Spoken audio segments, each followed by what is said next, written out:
We're back in our flow series where we are talking all about how our resources move from us to others. And we've already covered several channels of flow. In this episode, we're going to be covering specifically the channels that involve giving through our assets. And the two major channels that involve giving from assets are milestone giving and exit giving. Yeah, so let's dive into each one of those. What do we mean by milestone giving? When I think of milestone giving, I'm thinking of gifts that are large proportionately, gifts that are rare, and gifts that are defining. And so by that, I mean, we're talking about proportionately large gifts relative to a giver's capacity that they're only going to be able to make maybe a small handful of times in their whole life, if that. These gifts often come at pivotal moments in their journey or during specific events that might trigger an opportunity to give. I think about people giving after the sale of a business, and we've heard many stories like that. I think about people who have maybe had an investment piece of real estate for much of their life and are ready to sell it and giving out of that. I think of givers who have simply been saving faithfully for much of their life, maybe into retirement, and realize that they have more accumulated than they need and make a large gift out of those assets. These kind of gifts become pivotal moments in a giver's journey simply because you can't make them every day. They often require deep intentionality, thoughtful financial planning, and spiritual conviction. It often takes years of consistent growth in generosity to build up to making a milestone gift. There are actually a couple examples in scripture that stand out to me as milestone gifts. The first example that comes to mind is when Mary empties a jar of perfume on Jesus' feet that's worth a year's wages. If you imagine giving something that's worth a year's wages, that is an uncommon large gift that I would certainly classify as a milestone gift. This is an extravagant gift that she's making in this moment. And I think it's significant in her case that, she's probably coming from a relatively low income background in ancient Israel. I'm sure that somebody from, Roman nobility or something like that, this kind of a gift would not have been as significant for them.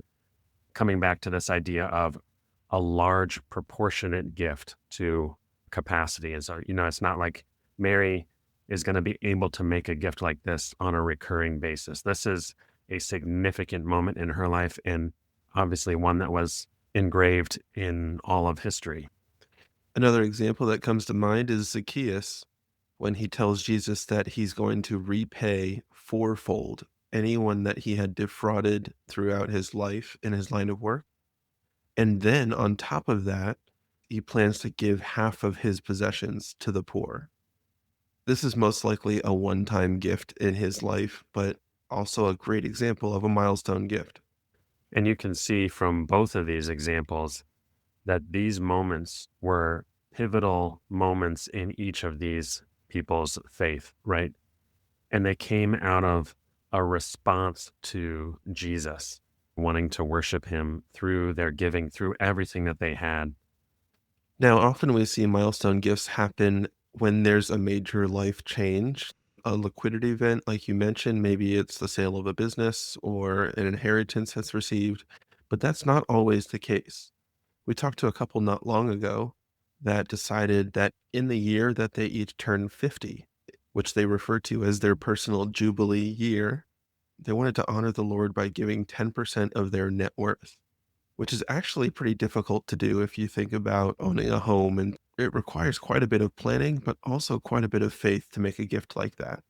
And this wasn't necessarily triggered by a financial event, more so a life event.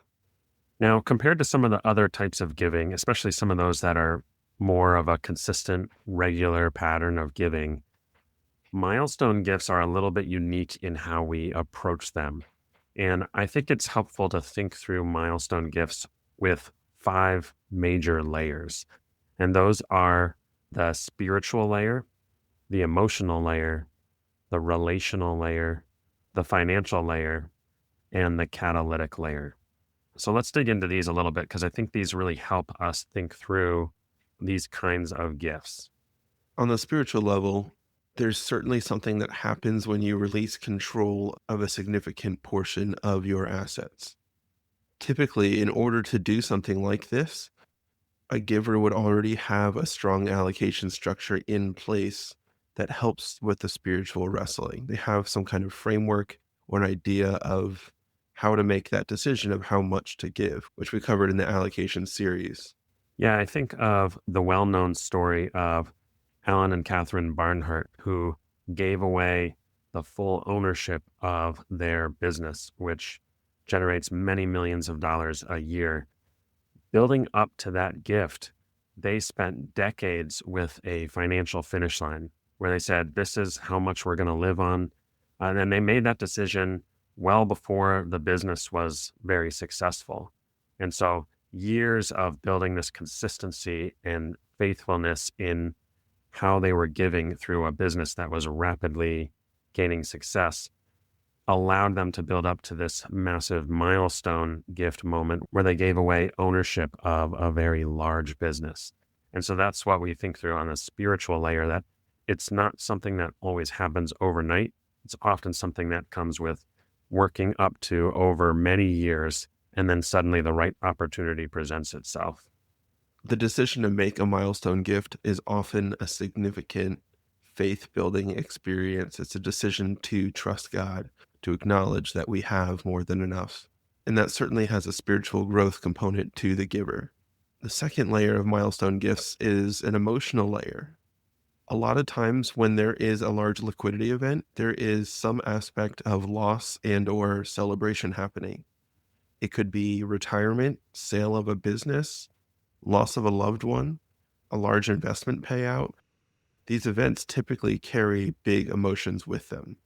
And I think that going through the process of making a milestone gift during one of these seasons, like selling a business that you've spent 40 or 50 years building, or after receiving an inheritance after losing your parents, making a milestone gift can actually have the potential for a lot of emotional healing or processing through in those seasons. It can bring closure in some ways and honor and celebrate what God has done through years of work or through relationships, whatever other kind of factors are playing into the circumstances of that season.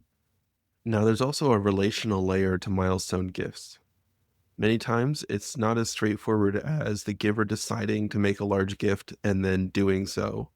There are often other people who are affected who might have expectations and opinions of their own. This could be children or grandchildren, close relatives, or friends.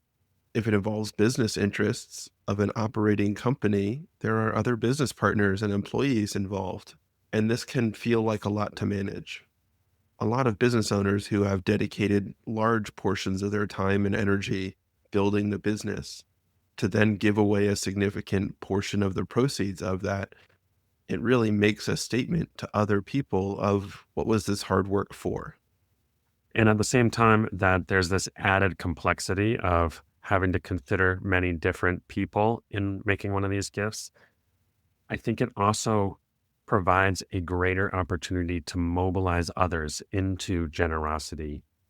I think of families across multiple generations all coming together around a pivotal moment and gift after, a sale of a business or an inheritance, or just after having saved for a long time and had some success in the business world or something like that, that it was a milestone gift that ultimately helped everybody to eventually get onto the same page and feel like they were giving together. So while there's some extra complexity or a caution on the relational layer when making a milestone gift, I think there's also greater potential to unite and bring others together in a powerful way that can unite far beyond the gift.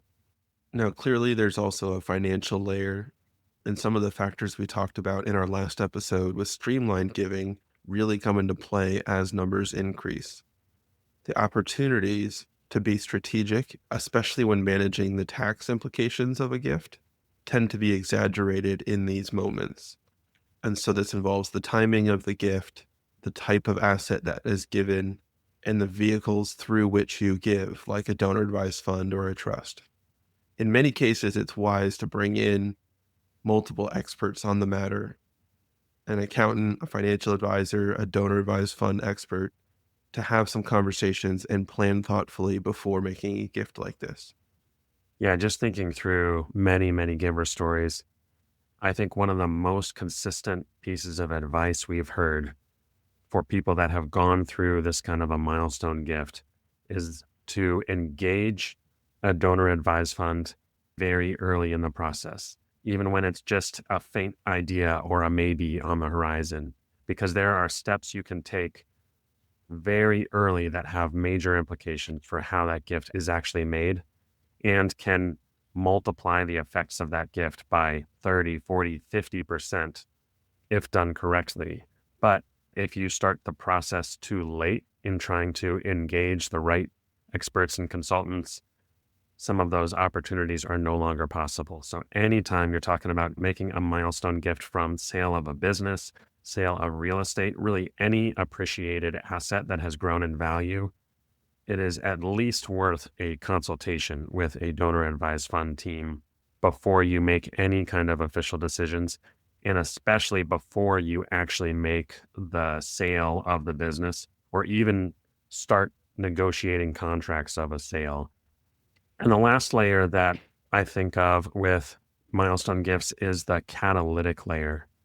Large gifts can often have a multiplicative effect that goes far beyond the dollars themselves. And there's a couple ways that can happen, but it's worth thinking through how you're actually going to use the gift itself to make an impact. Yeah, we've actually seen this done several times. You can set your gift up as a matching grant, which incentivizes other givers to increase their giving alongside you. And if you have questions about that, I recommend reaching out to the organization that you'd like to give to see if this might be a good fit. A milestone gift could also be a seed grant to a young or even brand new ministry that's really just getting on its feet, or a program within a larger ministry. Often the startup costs are steep in order to get running, and a large gift would be required to do so. Yeah, a great way to explore that option is to talk to ministries that you're already engaged with. Ask them what they're dreaming about, what they would do if they had significantly more resources. And as you dream together, you can start to see opportunities for how you might be able to actually make something a reality that seemed like a distant aspiration and actually make that a reality. For some ministries, a catalytic grant might be an infrastructure grant. How can you build capacity for greater ministry within an organization? How can you help them to bring on more staff or improve their workflow and processes so that they can more efficiently and effectively do the work that they're already doing? And finally, you can make a development grant. This is actually a great suggestion that a ministry development officer mentioned a while back that I think is such a powerful idea. They shared that a giver was asking how they might be able to use a milestone gift that they were planning to make. And they said, hey, if you actually helped us to launch this conference that we would love to make, we will invite a whole bunch of other givers to share about what we're doing and to invite them into this work. And they were actually able to generate 10 times as much giving from that event that this giver made possible, making it a powerful catalytic gift. So there are many ways to multiply the effects of a gift, but it's worth talking through with ministries. If you already have partnerships, start talking with them, engage them, and see what they're thinking about, what ideas they have, and allow God to show you opportunities for how you can make something possible that wasn't possible before. As we've talked through all these different layers of milestone gifts, I just want to give a reminder that this type of gift is not just for wealthy people who have accumulated a lot of assets.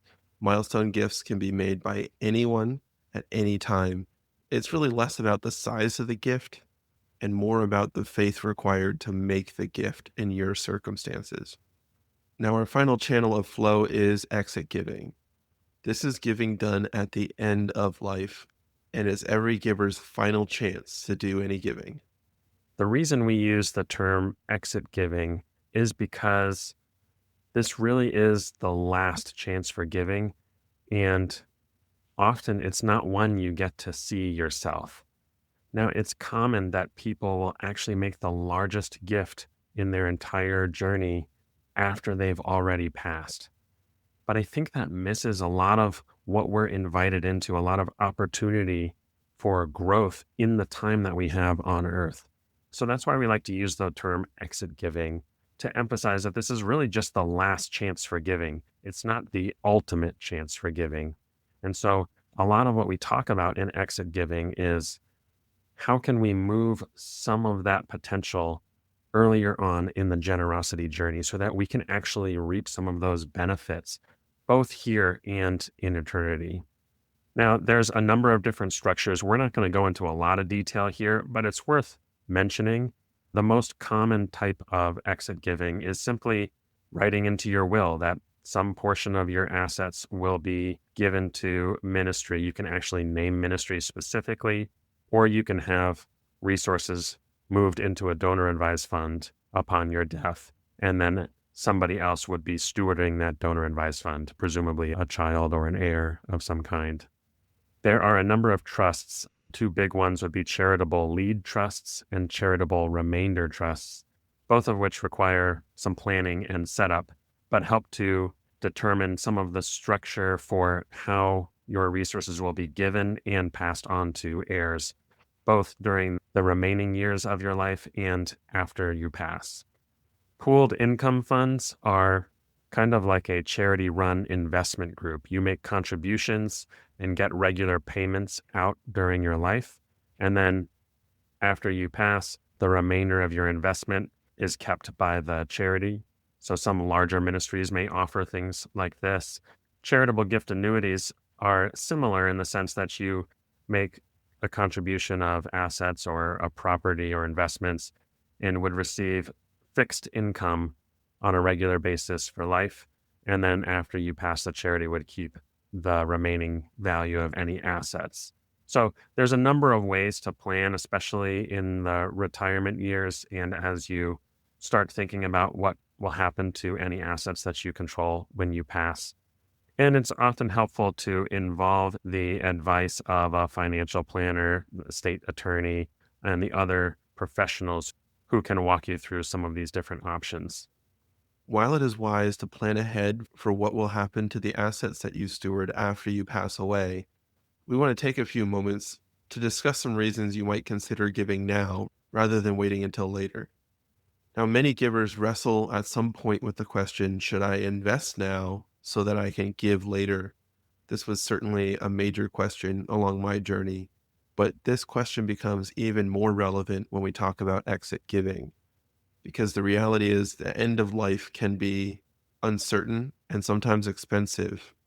Yeah, I think this conversation really cuts to a common sentiment that we've heard among lots of givers along the way, which is, does it make sense for me to try to build up as much as I can during my life so that I can make as large of a gift as possible at the end of my life? And on a surface level, that makes a lot of sense, right? Especially if you're coming from a investing business background and you know that you have the capacity to grow money quickly. But as we think through that kind of a mindset, there's a lot that can be missed by taking that approach. The first reason is that giving is like exercising a muscle, and it gets stronger when practiced frequently over time. Often, our capacity to give wisely increases as we make giving a habit in our lives. Yeah, I think it's easy to think that at X point in the future, I'm going to start giving at a significant level or make my largest gifts. But if you aren't consistently giving along the way, then you very well may not be ready to make that decision when the time comes. The second reason is that effectiveness comes with practice. As we learn to implement some of these strategies that we've talked about in the Flow series, our giving becomes more effective. But also back to our domain and intervention series, we can get more focused and practiced over time as we give. Yeah, I think that regardless of how much research or advice you receive, the most effective giving comes from trial and error, giving over a long period of time, seeing the results, and learning how to give better. And as you give over many years, you become a much more effective giver, both in terms of how your money flows, in terms of where it actually ends up, and in terms of how you partner well with those who are receiving those resources. That's not something you want to leave to the very last minute as you make one large gift down the line. The third reason to consider giving now instead of later is that compound impact is more powerful than compound interest. This one is one of the most helpful ones for me. I actually had the opportunity to purchase some ownership interest in the Surgery Center that I operate at.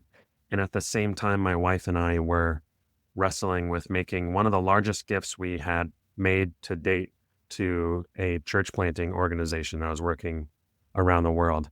And I really wrestled with, should I invest in this Surgery Center so that I can give from that investment returns in the future? Or should we make this gift right now? And I went back and forth for a long time about this with my wife and trying to discern together.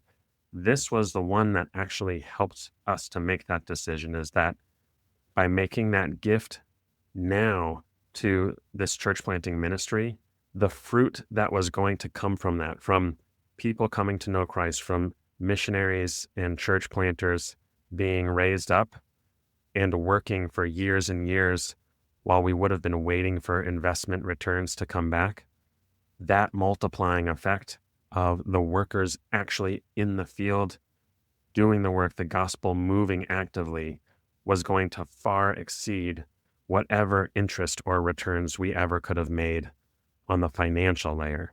But it can be hard for us to conceptualize that because one is easy to measure and one is not always easy to measure. The fourth reason, which we've seen time and time again, is that generosity inspires more generosity. As you give throughout your life, you will be presented with hundreds, if not thousands, of opportunities to encourage and inspire others to live more generously themselves.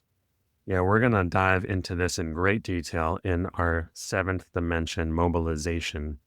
And I think that principle is absolutely true for any size of giver, that your capacity to inspire and multiply the generosity in others will always far exceed whatever you could possibly give yourself.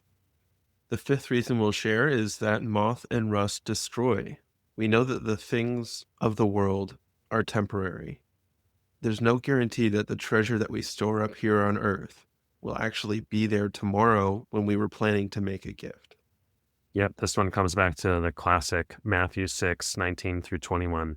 Do not lay up for yourselves treasures on earth where moth and rust destroy and where thieves break in and steal, but lay up for yourselves treasure in heaven where neither moth nor rust destroys and where thieves do not break in and steal. For where your treasure is, there your heart will be also. We don't know what's going to happen in the future. And if the plan is always to give later, to give at this point in the future, the resources may not be there. We have seen this in so many ways that what can be given can be taken away. The only way to lock it in is to give it. The sixth reason is that none of us know how much time is left. To quote Ron Blue, do your giving while you're living so you're knowing where it's going. If you plan your giving too far out into the future, you might actually miss the chance. Yeah, for any of us, our time could be up today. And if we are constantly deferring the decision to give for a future time, we might never actually get to make that decision. This reminds me of the bigger barns parable that Jesus tells in Luke chapter 12, where the farmer has a large yield from his crops and says, I'm going to tear down my barn and build a bigger one so that I can store all this grain. And God says to him, Fool, this night your soul is required of you, and the things you have prepared, whose will they be? I know in my own life, I feel a sense of urgency Like there's only so much time to give, and I want to move while I still have the chance. The seventh reason is that giving builds relationships. Whether you're giving to an individual or an organization, you'll have opportunities through your giving to build new relationships with those that you give alongside and those that you give to. Giving now allows you to enjoy those relationships sooner and for a longer period of time. Yeah, and I think especially for the relational givers out there, the relationships that we build through giving actually change how we give. It changes how much we give, it changes where we give, it changes how we actually do the giving. And so choosing to wait many years to give forfeits all the benefit and wisdom and growth that comes from those relationships. The eighth reason to consider giving now instead of waiting until later is that it can take time to hear from the Spirit. When we develop a pattern of generosity, it increases our sensitivity as we tune our ear to listen for more opportunities to give. The best way to learn how to follow the Spirit's lead in giving is to practice often. Yeah, we talked about this in a lot of detail when we talked about everyday generosity back in our domain series. This constant conversation back and forth of God prompting you to act, you taking the step, and then seeing God respond in that moment or in the time afterwards. That constant rhythm of back and forth is what builds us as a giver, but also what strengthens our faith so deeply and draws us closer to the Spirit. But it's only from giving over a long time that we develop that call and response with the Spirit, specifically in our giving.